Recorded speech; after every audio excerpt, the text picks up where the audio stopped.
கிறிஸ்துவுக்குள் மிகவும் பிரியமான தெய்வ பிள்ளைகளை, பரலோகமான நிகழ்ச்சியின் மூலம் உங்களை சந்திப்பதில் என் இருதயம் கர்த்தருக்குள் மிகுந்த மகிழ்ச்சி அடைகிறது. உங்கள் எல்லாரையும் இயேசு கிறிஸ்துவின் இன்ப இனி நாமத்தினாலும் கிராஸ் டிவி ஊழியங்கள் சார்பாக என் அன்பின் வாழ்த்துக்கள். இன்றைய பரலோகம் அண்ணா எப்பொழுது விடியும் என்று காத்திருக்கிறேன். இன்னைக்கு அநேக காரியத்திற்காக காத்திருக்கிறாங்க. காத்திருக்கிற காரியமெல்லாம் அவர்களுக்கு வருகிறதா அப்படின்னு சொல்லி நினச்சா இல்லை. நிறைய பேர் காத்திருந்து ஏமாந்து போகிற ஒரு சூழ்நிலை. இங்கு தாவீது சொல்லுகிறான், எப்பொழுது விடியும் என்று. ஜாமக்காரரை பார்க்கிலும் அதிகமாக என் ஆத்துமா கர்த்தருக்கு காத்திருக்கிறது. பிரியமானவர்களே, 2 காத்திருப்பது. ஒன்று மனிதர்களுக்காக காத்திருக்கிறது, இன்னொன்று கர்த்தருக்காக காத்திருக்கிறது.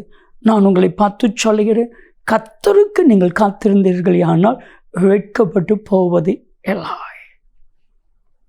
பிரியமானவர்களே, கர்த்தருக்கு காத்திருக்கிற ஒருவரும் வெட்கப்பட்டு போவது இல்லை என்று சங்கீதம் 25:3 சொல்லுகிறது.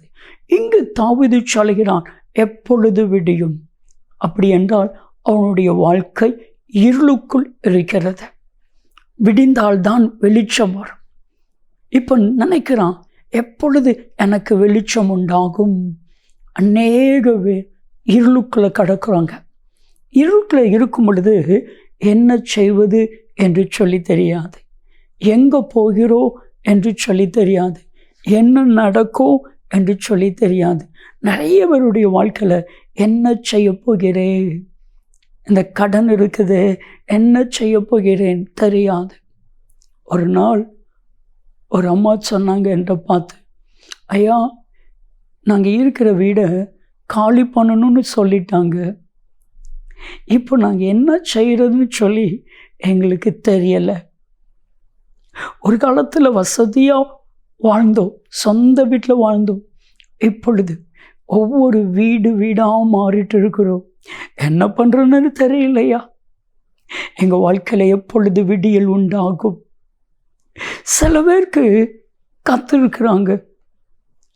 யோபுவின் புத்தகம் 30வது அதிகாரம் 26ஆம் வசனத்தை நீங்கள் வாசித்து பாருங்க. யோபு காத்திருக்கிறார். நன்மைக்காய் காத்திருந்த எனக்கு தீமை வந்தது, வெளிச்சத்திற்காய் காத்திருந்த எனக்கு இருள் வந்தது. யோபு வேதனையோடு சொல்லுகிறான், நன்மைக்காக நான் காத்திருந்தேன், ஆனால் வந்தது என்னமோ தீமை. நிறைய பேருடைய வாழ்க்கையில் நன்மை வரும்னு காத்திருந்த உங்களுக்கு தீமை வந்திருக்கலாம். என் அன்பு தெய்வ பிள்ளைகளே, அந்த தீமைகளை எல்லாம் கர்த்தருக்கு காத்திருக்கிற உங்களுக்கு நன்மையாய் கர்த்தர் மாற்றப் போகிறார். நீதிமொழிகள் 13:12 வசனத்தை வாசித்து பார்த்தா, வெகு நாட்கள் காத்திருப்பது இருதயத்தை இளைத்து போக பண்ணும், விரும்பினது வரும் பொழுது ஜீவ விருட்சத்தை போல இருக்கும். என் அன்பு தெய்வ பிள்ளைகளே, வெளிச்சந்தானே வரணும், ஒரு நல்ல வாழ்க்கை தானே வரணும், ஆசீர்வாதமான வாழ்க்கை தானே வரணும் என்று காத்திருக்கிற உங்களுக்கு வெளிச்சம் உதிக்கும், நல்ல வாழ்க்கை வரும். கர்த்தர் நிச்சயமா உங்களை ஆசீர்வதிப்பா. காத்திருக்கிற நீங்கள் வெட்கப்பட்டு போவது இல்லை. என்னோடு இணைந்து ஜெபிப்பீர்களா?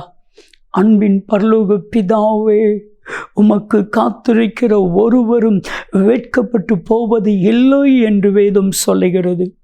வெளிச்சத்திற்காய் காத்திருக்கிற இவர்களுக்கு வெளிச்சம் உண்டாகட்டும் அப்பா. அப்படி செய்கிறதற்காய் உமக்கு நன்றி. இயேசு கிறிஸ்துவின் நாமத்தில் ஜெபிக்கிறோம் ஜீவனுள்ள பிதாவே, ஆமென், ஆமென். காத்திருக்கிற நீங்கள் வெட்கப்படுவது இல்லை.